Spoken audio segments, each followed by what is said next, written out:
ये एक्सरसाइज 4.2 का 3rd number question है। इसमें बच्चों को डाउट जाता है कि ये रूट वाला कैसे सॉल्व करें, तो इसको ध्यान से देखना है कैसे सॉल्व करना है। ज़्यादा मुश्किल नहीं है इसमें, जैसा कि हम लोग जानते हैं रूल कि इस फर्स्ट वाले टर्म को लास्ट वाले टर्म से क्या करना है, मल्टीप्लाई करना है। तो ये मल्टीप्लाई करके देख लेते हैं। रूट 2 को लास्ट वाले नंबर से 5√2 से मल्टीप्लाई कराएंगे तो क्या आएगा। तो देखेंगे यहाँ पास √2 और √2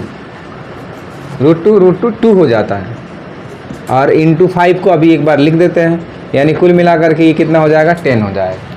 ठीक है, तो इस 7 को ऐसे 2 नंबर में ब्रेक करना है ताकि उनका इंटू करने पर 10 आए, लेकिन 7 में कोई बदलाव नहीं होना चाहिए। तो पहले तो ये वाला फर्स्ट वाला और लास्ट वाला क्या बताया हूँ मैं कि इसको डिक्टू छाप देना है, और इसको 2 नंबर में तो क्या लेंगे, पहला 5 ले लेते हैं और दूसरा 2 ले लेते हैं, ताकि इनको प्लस करने पर फिर 7 आ जाए और इंटू करने पर 10 आ जाए। 10x² हो जाएगा। यहाँ भी x है, x² है, यहाँ कुछ नहीं है तो इनको भी इसमें x² और यहाँ कुछ नहीं है करते तो यहाँ भी x² आता। तो नंबर को नहीं सोचना, x वेरिएबल को नहीं सोचना है, वो ऑटोमेटिक लिया जाता है x लगा देने पर। फिर यहाँ से इनमें कॉमन लेना है। क्या कॉमन लेना है, x कॉमन लेना है। ठीक है ना, तो क्या बचेगा यहाँ पास, √2x बचेगा, क्योंकि एक ठो x निकल गया है इसमें से, और यहाँ से x निकल गया है एक, तो केवल 5 बचना है यहाँ पास। ठीक उसी तरह इसमें देखेंगे क्या कॉमन हो सकता है, थोड़ा दिमाग लगाना पड़ेगा इसमें कुछ दिख नहीं रहा है, लेकिन इसमें √2 कॉमन है। पूछो कैसे। यहाँ पास इस 2 को इंटू में चाहे तो 2 को √2 इंटू √2 लिख सकते हैं। केवल 2 को किसी भी नंबर को, हालांकि 2 ही को नहीं, मान लो 3 को भी 2 नंबर में इंटू में लिख सकते हैं। 3 को कैसे लिख सकते हैं, √3 इंटू √3 लिख सकते हैं। ठीक है, किसी भी नंबर को 2 बार रूट लगा के मल्टीप्लाई में लिखा जा सकता है। यानी कि यहाँ 2 है तो इसका मतलब √2 2 बार है, तो √2 2 बार है, इसका मतलब एक ठो √2 यहाँ भी है, एक ठो √2 यहाँ भी है, तो √2 निकाल लिए। तो बता इसमें एक 2 का मतलब 2 √2, तो 2 ठो √2 में तो एक ठो √2 बच जाएगा ना, और इसका √2 निकल जाएगा तो केवल क्या बचेगा, 5 = 0।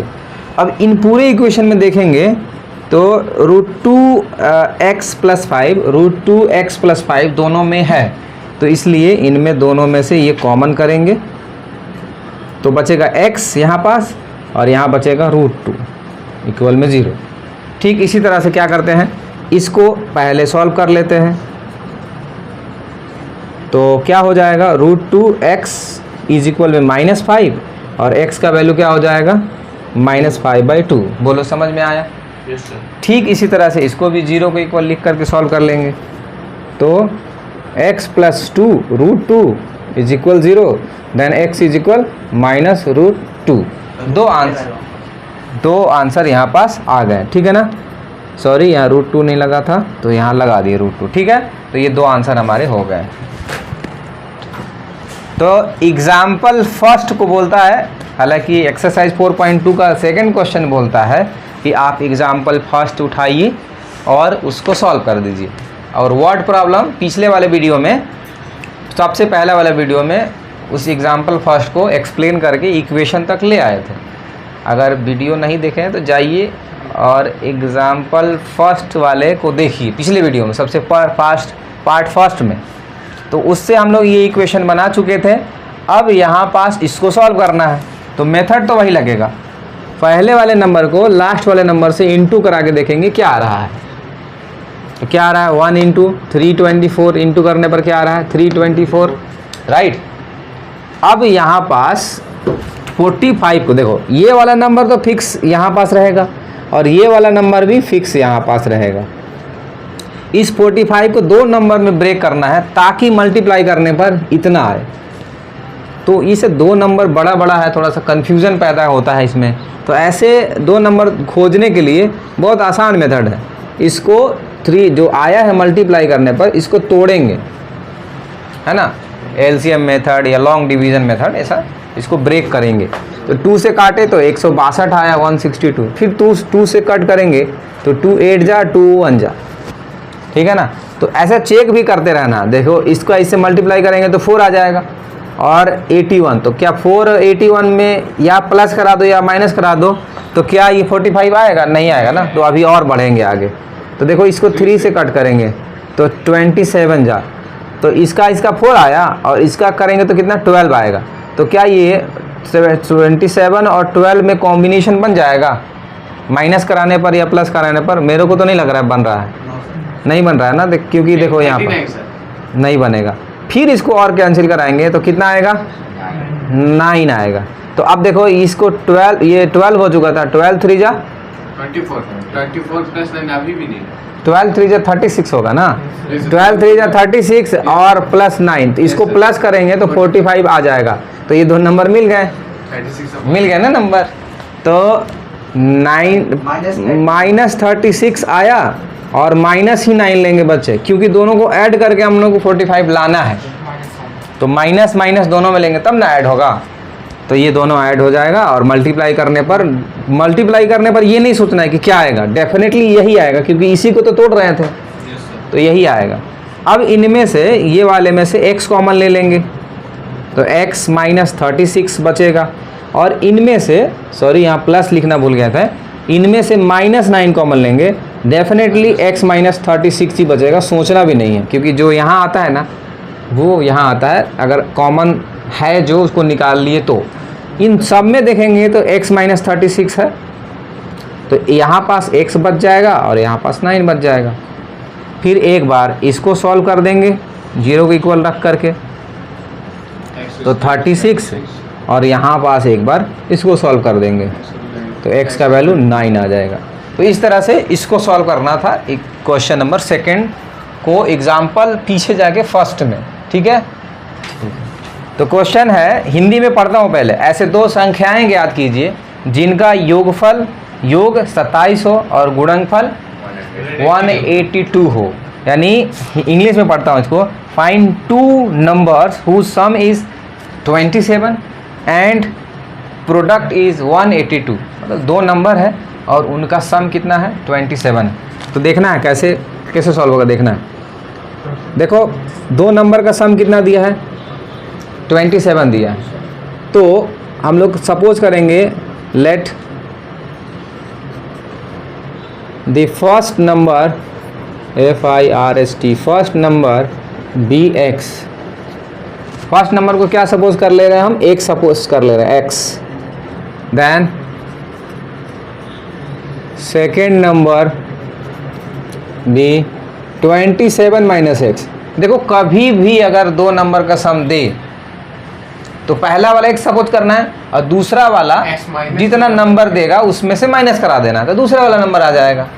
तो इनका सम दिया था 27, तो उस सम के देने की वजह से हम 2 नंबर तैयार कर लिए। उस सम दिया था, क्लू दिया था, तो हम 2 नंबर उससे बना लिए, उसके क्लू से हिंट लिखकर। अब बोल रहा था अकॉर्डिंग टू क्वेश्चन, बोल रहा था कि देयर प्रोडक्ट इज 182, मतलब दोनों का गुणनफल जो है मल्टीप्लाई करने पर, यानी पहला वाला ये है और दूसरा वाला 27 माइनस x है, इनको मल्टीप्लाई करने पर 182 आ रहा है, ठीक है। तो क्या आ जाएगा, इसको इंटू कराएंगे तो 27x माइनस x स्क्वायर 182। अब इसको इधर भेजते हैं क्योंकि x माइनस में x स्क्वायर, तो x स्क्वायर को प्लस कर देंगे तो कैसे हो जाएगा, x स्क्वायर उधर गया तो प्लस हो गया, 27x उधर गया तो माइनस में हो गया। और इसको कुछ किए नहीं है, इसको इसी के तरफ तो इन दोनों को भेज दिए हैं। इधर में 0 लिखो चाहे इधर में 0 लिखो, बात एक ही है। अब बात हुई कि इसको तो हम लोग देखो ये प्रोसेस बड़ा आसान है, इसको छाप देना है डिक्टू और इसको ब्रेक करना है 2 नंबर में। क्या यहाँ क्या है, यहाँ 1 है, यही मान के चलो। 1 को 182 में मल्टीप्लाई कराओगे, 182 में 1 को मल्टीप्लाई करोगे तो वही आ जाएगा। लेकिन 27 के जगह पे क्या लिखोगे, 2 ऐसे नंबर क्या लिखोगे ताकि उसका इंटू कराने पर 182 आए। तो बड़ा आसान है, वैसा ही मेथड हम लोग अपनाएंगे। इसको ऐसे लिखेंगे, कट करेंगे तो ये 9 जा 1 जा, बोलो हाँ है ना। अब ये देखो कैंसिल होगा, नहीं होगा बच्चे, 17 से होगा, 13 से भी होगा, 13 से होगा, 13 से 13 से होगा बच्चे, कितना से होगा? 13 से। 13 7 91, यानी 13 7 जब 91 होता है, समझ गया? तो क्या ये बन रहा है कॉम्बो? इसका 26 हुआ और इसका 7, तो क्या 26 और 7 मामला गड़बड़ है बच्चे? 7 से कैंसिल होगा। हाँ 7 से नहीं हो तो जाएगा, पर ठीक नहीं, मज़ा नहीं आएगा ना। तो देखो जरूरी नहीं है कि ये गांठ नहीं बांधना है कि इसका कर लिए और फिर इसका। 3 नंबर है ना हम लोग के पास, तो ये और ये इसको भी ले सकते हैं। ये 3 नंबर है हम लोग के पास, 2 13 और 7। तो इन तीनों से कॉम्बिनेशन बनाना है। तो कॉम्बिनेशन बनाने के लिए जरूरी नहीं कि यही लेंगे, इसका ले लिए तो कितना होगा? 14 14 और ये 13, तो क्या ये 27 आ जाएगा? Yes, sir. बात बन गई। लेकिन माइनस में लाना है तो दोनों को माइनस में लिखेंगे हम। -14 और -13 दोनों माइनस में ऐड होगा तो -27 आ जाएगा। देखे, ऐसे भी करना पड़ता है। अब यहाँ से x कॉमन ले लेंगे, अब यहाँ से 13 कॉमन ले लेंगे। तो बताया हूँ कि एकदम ज़्यादा दिमाग लगाना नहीं है, यही वाला यहाँ भी आ जाता है। तो ज़्यादा दिमाग लगानी, ये नहीं डिवाइड करके देख ले वो से कुछ नहीं करना, ये वाला है तो ये आएगा ही, बस इसमें देख लेना कि ये चीज़ कॉमन है कि नहीं। और दोनों में क्या कॉमन है? X. तो x -13 यहाँ बचेगा, यानी कि x का वैल्यू 14 आ जाएगा और x का वैल्यू 13 आ जाएगा। तो इस तरह से 2 नंबर हम लोगों को, देखो x का 2 आंसर आ रहा है, तो हमेशा क्वाड्रेटिक में 2 ही आंसर आता है, समझ गया ना?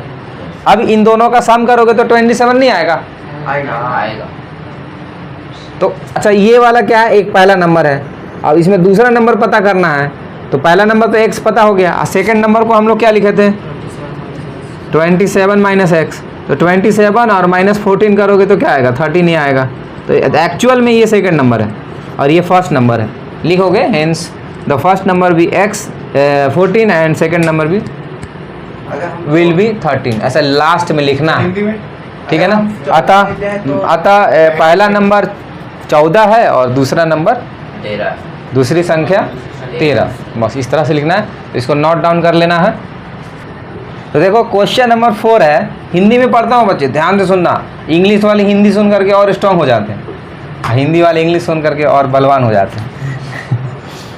2 क्रमागत धनात्मक पूर्णांक ज्ञात कीजिए जिनके वर्गों का योग 365 हो। 2 क्रमागत मतलब लगातार, अब इंग्लिश में पढ़ता हूँ बच्चे। फाइंड 2 कॉन्सिक्यूटिव पॉजिटिव इंटीजर्स, मतलब 2 लगातार, कॉन्सिक्यूटिव मतलब लगातार, पॉजिटिव इंटीजर बताइए जिसका सम ऑफ हुज स्क्वायर, मतलब दोनों का स्क्वायर करके सम कितना है? 365 है, 365 है। तो देखो इसमें क्या करते हैं, जब भी ये टर्म दे, कौन सा टर्म दे? कॉन्सिक्यूटिव वाला टर्म दे, जब भी कॉन्सिक्यूटिव वाला टर्म दे, कॉन्सिक्यूटिव इंटीजर्स दे, तो क्या करना है? तो इसमें पहले हम लोगों को x सपोज करना है, फर्स्ट नंबर क्या सपोज करना है? x, और सेकेंड नंबर क्या सपोज करना है? X प्लस होगा गुड। सेकेंड नंबर हम लोगों को X x प्लस + 1 करना है, कब? जब कॉन्सिक्यूटिव इंटीजर हो, ठीक है? जैसा कि क्वेश्चन बोल रहा है उसको मैं बता देता हूँ, फिर इसमें एक और कॉन्सेप्ट बता दूंगा, ठीक है ना? तो कैसे होगा? दोनों का बोल रहा है हुज सम ऑफ स्क्वायर, यानी दोनों का वर्गों का योग कितना है? इसका और इसका। सम ऑफ स्क्वायर का मतलब क्या होता है? स्क्वायर भी करो दोनों का और बीच में सम भी करो, प्लस भी करो। तो इसका सम ऑफ स्क्वायर कितना है? 365 है, ठीक है? अब यहाँ पास इसको थोड़ा सा खोल लेना है, ऐसे ब्रैकेट को ओपन कर लेना है। तो x स्क्वायर का x स्क्वायर आ जाएगा और a + b का होल स्क्वायर करेंगे तो a स्क्वायर + b स्क्वायर, 1 का स्क्वायर 1 ही आ जाएगा, प्लस 2a और b = 365। x स्क्वायर क्या हो जाएगा?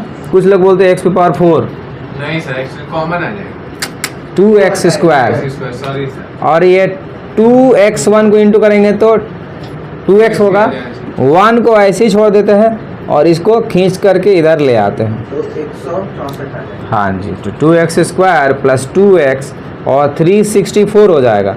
हमको दिख रहा है साफ साफ कि इसमें भी 2 है, इसमें भी 2 है, इसमें तो 2 हो ही सकता है, इवन है ना, लास्ट में 4 है तो इवन है।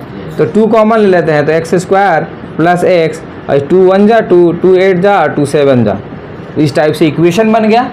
अब इसको फैक्टराइज कर लेना है। यहाँ क्या होगा, कुछ नहीं तो 1 होगा, और 1 को 2 ऐसे नंबर में ब्रेक करना है कि इंटू करने पर इतना आ जाए। थोड़ा खतरनाक है ना, तो ठीक है, इस टाइप से सॉल्व करना है इसको।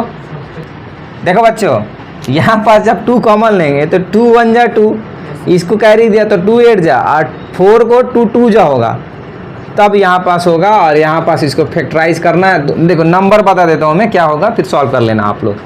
तो 2 9 जा 1 जा, फिर वही कहानी बच्चे, 13 7 जा, राइट।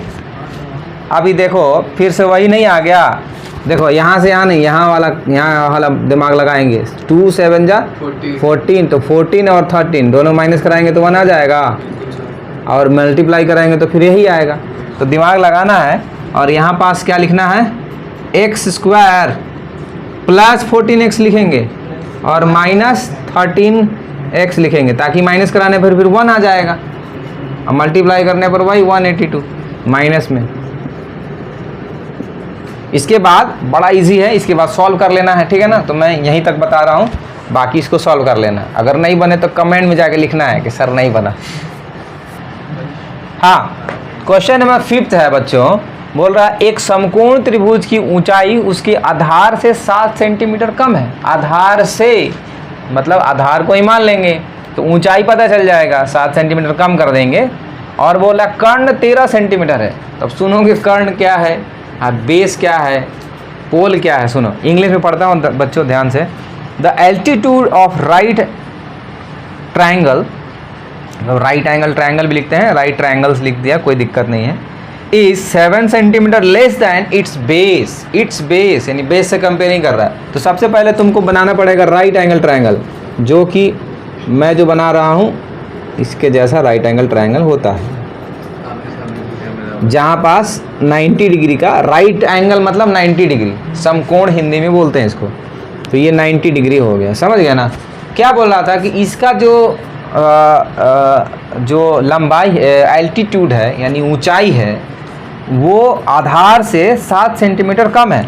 तो आधार को x मान लोगे, आधार को x मान लोगे, तो इसका ऊंचाई कितना आ जाएगा, 7 सेंटीमीटर कम कर दो, x माइनस 7 कर दो, तो इसका ऊंचाई आ जाएगा। और साफ साफ बोल रहा है कि इसका जो कर्ण है वो कितना है, 13 सेंटीमीटर है। कितना है, 13 सेंटीमीटर है, ठीक है ना। ये सब क्वेश्चन में बोल रहा था, उसके आधार पे हम बना लिए। अब इसको इक्वेशन में कैसे बदलना है, सुनो। इक्वेशन में तो कुछ बोला नहीं है कि ये कर दो वो कर दो, हम लोगों को पहले से पता है पाइथागोरस थ्योरम। हम लोगों को पहले से पता है पाइथागोरस थ्योरम क्या होता है। तो हिंदी में लिख देता हूँ, कर्ण का स्क्वायर होता है आधार के स्क्वायर और लंब के स्क्वायर के सम के। यानी हाइपोटेनस का जो स्क्वायर होता है वो बेस के स्क्वायर और पोल के स्क्वायर के सम के बराबर होता है। यानी ये वाला जो साइड है बड़ा वाला, ये दो छोटे छोटे साइड के सम के स्क्वायर के बराबर होगा। तो ये बड़ा वाला के बराबर में क्या लिखेंगे, दो छोटे छोटे जो साइड है उसको स्क्वायर करके सम कर देंगे, जैसे कि मैं लिख रहा हूँ यहाँ पास, ठीक है। अब इसको जब सॉल्व करेंगे तो हमको क्वाड्रेटिक इक्वेशन तैयार हो जाएगा। कैसे होगा देखना है। 13 का स्क्वायर 169 होता है, x का स्क्वायर x स्क्वायर हो जाएगा। ये a माइनस बी के होल स्क्वायर में ब्रेक कर देंगे, जैसे कि हम लोग जानते हैं a square plus b square minus 2ab, minus 2a मतलब x और b मतलब 7, ठीक है। अब यहाँ पास 169 लिखेंगे, x स्क्वायर को ऐड कर लेते हैं, 49 को ऐसे छाप लेते हैं और इसको सिंप्लीफाई करेंगे तो 2 इंटू 7 क्या हो जाएगा, 14x आ जाएगा, राइट। माइनस 14x है। इसको इधर लाएंगे तो माइनस, इसको इधर भेज देते हैं, इसको इधर भेज देते हैं, बाकी सब सेट है। तो यहाँ पास मैं लिख लेता हूँ 2x square minus 14x, arrange करते भी जाएंगे, और प्लस 49 और 169 को उधर भेज दिए तो ये माइनस में चला गया, राइट। अब यहाँ पास 2x square minus 14x minus 150 is equal, अरे 50 नहीं होगा बच्चे, 1 ये 0 हो जाएगा, ये 2 होगा, 120 होगा, राइट। 120 हो जाएगा। ठीक है, अब यहाँ पास देख रहे हैं कि 2 कॉमन है, जहाँ जितना पॉसिबल हो सके कॉमन निकालने के लिए उसको कॉमन कर लेंगे। जैसे यहाँ 2 कॉमन है तो एक्स स्क्वायर बचेगा, इसमें से 2 कॉमन का हो जाएगा तो इसमें से 60 बचेगा। अब बस एक्स स्क्वायर को छाप देना है, 60 को छाप देना है और इसको 2 ब्रेक में 2 नंबर के टर्म में सोचना है ताकि इंटू करने पर 60 आ जाए और 7 का 7 ही रहे। तो इसका 2 नंबर हमारा हो जाएगा -12x और +5। समझ गए बच्चे? माइनस कराओगे जब 12 को 5 से तो 7 आ जाएगा और 12 को 5 से इंटू कराओगे तो 60 आ जाएगा। यहाँ से x कॉमन ले लेना है तो x -12 और यहाँ से x कॉमन ले लेना है तो यहाँ से 5 कॉमन ले लेंगे बच्चे तो x माइनस यहाँ भी 12 बचेगा और यहाँ 0 को छोड़ना नहीं। फिर x -12 कॉमन लेंगे तो x बचेगा और +5 बचेगा। ध्यान से देखना है, x का वैल्यू एक 12 आ जाएगा और x का वैल्यू एक -5 आ जाएगा। लेकिन हम लोग माइनस को नहीं लेंगे क्योंकि कभी भी डिस्टेंस जो होता है ना वो नेगेटिव में नहीं आता है, तो माइनस को निगलेक्ट कर देंगे। कभी भी डिस्टेंस माइनस में नहीं आता है, इसलिए हम लोग पॉजिटिव लेंगे। लिख देना है दूरी कभी ऋणात्मक नहीं हो सकती है, डिस्टेंस कैंट बी नेगेटिव। तो +12 को लेना है तो पहला वाला बेस आ गया ना 12, इससे 7 कम है 5 तो कितना आ जाएगा? पोल कितना हो जाएगा? 5 हो जाएगा। और ये तो 13 है ही, तो 2 अदर साइड पूछ रहा था, क्वेश्चन में बोला था कि 2 अदर साइड निकाली, ये तो पता है। 2 अन्य साइड कौन है? पहला ये है और दूसरा ये है, तो यही निकालना था। तो पहला वाला 12 आ गया तो दूसरा वाला 5, तो इसको लिख लेना है। अतः आधार 12 और लंब 5। ठीक है, इस टाइप से इसको नोट कर लेना है। देखो एग्जाम्पल फर्स्ट का सेकेंड जैसा क्वेश्चन हम लोग किए थे पिछले वीडियो में, ठीक उसी तरह से क्वेश्चन नंबर 6 भी है। 6 में क्वेश्चन में है कि इस बार बोला है कि जो क्या बन रहा है यहाँ पास, cottage industries produce a certain number of the pottery articles in a day. मतलब एक बर्तन बना रहा है, तो बर्तन जो बना रहा है उसके नंबर को 1 सपोज कर लेना है और उसका कॉस्ट जो बोला है वो बोला है कि 3 मोर देन है और 2 टाइम्स ज़्यादा। देखो क्या है, 3 more than twice the number, मतलब इसके नंबर से 2 गुना से 3 ज़्यादा है। क्या? उसका कॉस्ट प्राइस है। क्या? कॉस्ट प्राइस है। और ये क्या है? नंबर ऑफ दी, मतलब वेसल्स है, जो भी बर्तनों की संख्या है वो है x और ये कॉस्ट है। और टोटल कॉस्ट कितना दिया? 90। तो इसको कैसे बैलेंस करना है? पहले वाले का नंबर, मतलब जितने नंबर है वो, और हर एक बर्तन का कॉस्ट प्राइस जो है उनको मल्टीप्लाई कर देते हैं तो टोटल प्राइस आ जाता है। फिर इसके बाद इसको मल्टीप्लाई कराना है